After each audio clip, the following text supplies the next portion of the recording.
बिस्मिल्लाहिर्रहमानिर्रहीम रब्बि ज़िदनी इल्मा।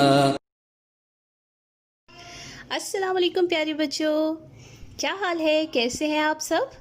उम्मीद करती हूँ कि आप सब बिल्कुल ठीक ठाक होंगे।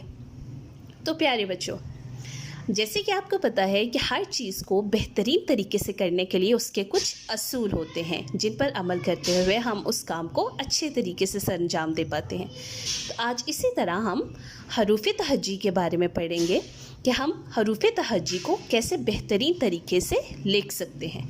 तो हरूफ तहज्जी के लिखने के भी कुछ असूल हैं। आज हम उन असूलों को मद्देनज़र रखते हुए हरूफ तहज्जी लिखना सीखेंगे। तो चलें स्टार्ट करते हैं। तो सबसे पहले हम लिखेंगे अलिफ। अलिफ लिखते हुए आप जो चीज़ सबसे पहले ध्यान में रखेंगे, आप देखेंगे कि अलिफ ऊपर वाली लाइन और नीचे वाली लाइन के हमेशा दरमियान से लिखा जाता है। अलिफ अलिफ। अब इसी तरह अलिफ मद आ लिखेंगे, आप देखेंगे ऊपर और नीचे वाली लाइन का दरमियान लेंगे।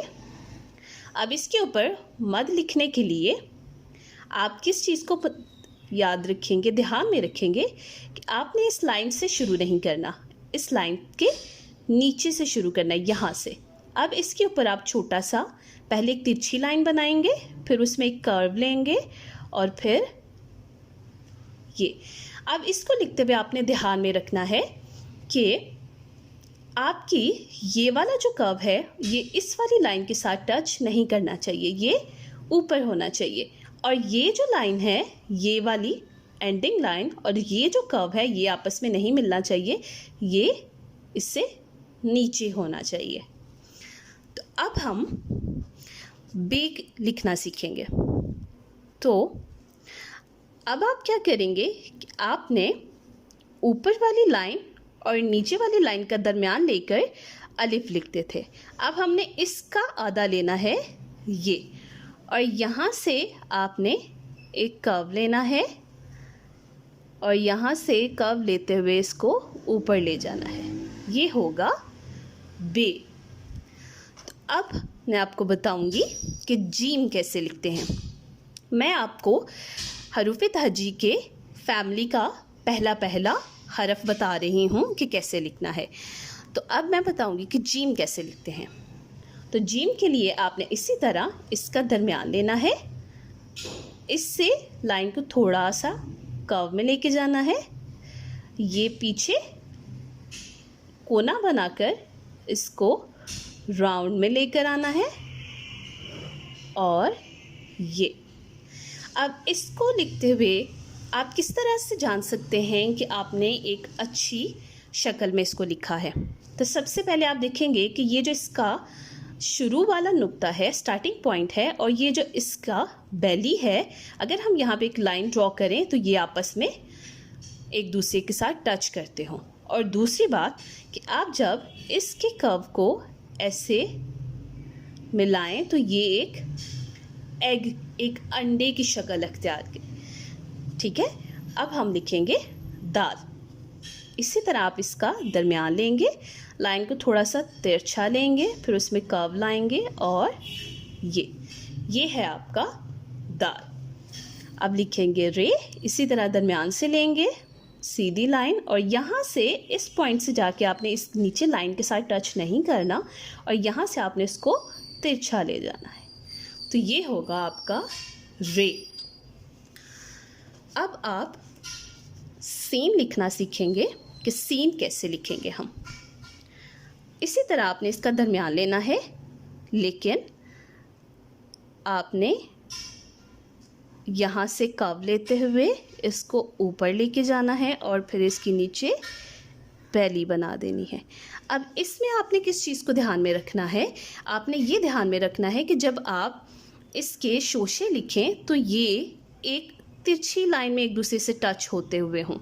ये देखें, ये कर्व लिया, ये ऊपर, और ये एक तिरछी लाइन में है, जबकि ये एक सीधी लाइन में नहीं होने चाहिए। ये देखें, ये नीचे है, ये थोड़ा ऊपर और ये ऊपर। अगर सीधी लाइन लगाएं तो ये उससे थोड़ा नीचे है। अगर हम इसको तिरछी लाइन में करें तो ये बिल्कुल ठीक है। तो अब हम लिखना सीखेंगे स्वाद। तो इसके लिए आप इसी तरह दरमियान में शुरू करेंगे, लेकिन यहाँ से आप इसको थोड़ा तिरछा लेंगे, ये इस तरह से यहाँ पर लेकर आएंगे, लेकिन आप इसको ऊपर नहीं लेकर जाएंगे, इसको यहाँ तक लेकर आएंगे और फिर इसके बाद इसके नीचे राउंड बेली बना देंगे। ये है आपका स्वाद। ओके, अब लिखेंगे तोएं। तो तोएं को लिखने के लिए भी इसी तरह आप इसके दरमियान में से लेंगे, सीधी लाइन को नीचे ले लाते हुए आप इसको थोड़ा सा तिरछा ले जाएंगे और फिर इसी तरह से इसको वापस लाते हुए ये, तो ये है आपका तोएं। तोएं। ओके, अब हम लिखेंगे आइन। आइन आप कैसे लिखेंगे?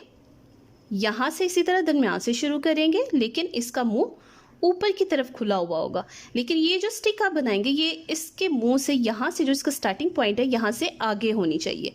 इसको वापस लाते हुए इस तरह से।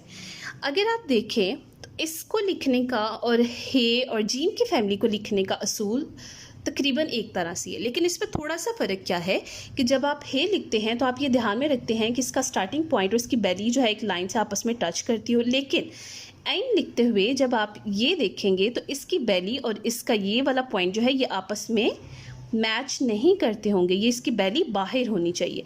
लेकिन उसके साथ मिलता जुलता थोड़ा सा ये इस तरह से है कि जब आप इसको इस तरह से ड्रॉ करें तो ये भी एक एग की फॉर्म में आ जाए, एक एग अंडे की शक्ल बन जाए। ठीक है, तो ये है आपका आइन। तो